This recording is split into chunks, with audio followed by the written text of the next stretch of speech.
The decision has been highly anticipated, especially here in Texas. We wanted to bring in legal expert and professor of law, Bill Pyatt. He's joining us from St. Mary's University today. Thank you so much, Mr. Pyatt, for being here. Thank you. Yeah, so, first off, let's talk about how we got here. Roe v. Wade has, been the rule of the land for almost 50 years now, but, this didn't happen overnight. No.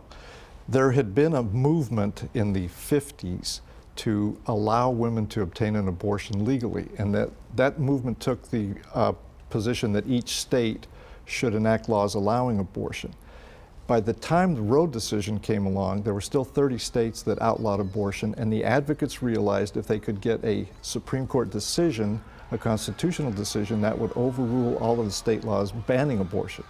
So ultimately, the 1973 decision created for the first time a constitutional due process right encompassing a woman's right to obtain an abortion.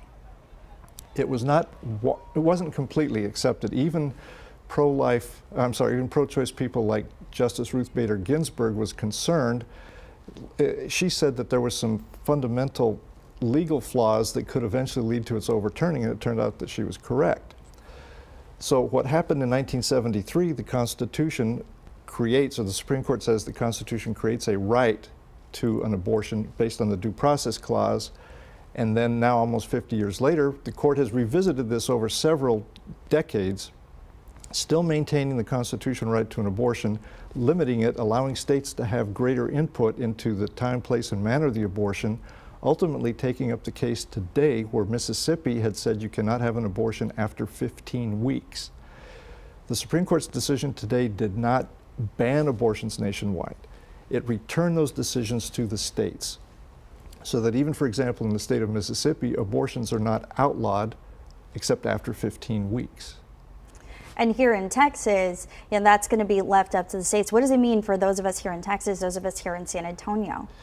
Texas is one of the states that has limited abortion. As you know, there's a statute currently in effect that says a woman cannot obtain an abortion after 6 weeks.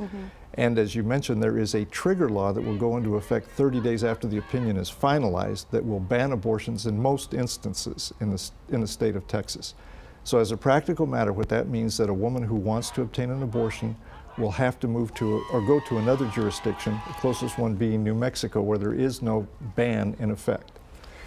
What does it also mean for contraceptives, the couples' rights to choose? What does it mean for the LGBTQ community? There's a lot of unknown because they just gained the right of same-sex marriage in Obergefell versus Hodges. Yes, that was a 2005 decision.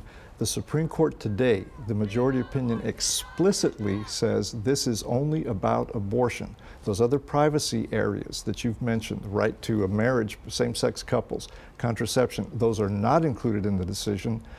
Justice Thomas, in a concurring opinion, 1 out of the 9 justices suggested that there could be a way now to revisit those issues, but he's 1 out of 9. There is no immediate result, no immediate impact of this on some of the other areas of privacy you've mentioned, including contraception, same-sex marriage.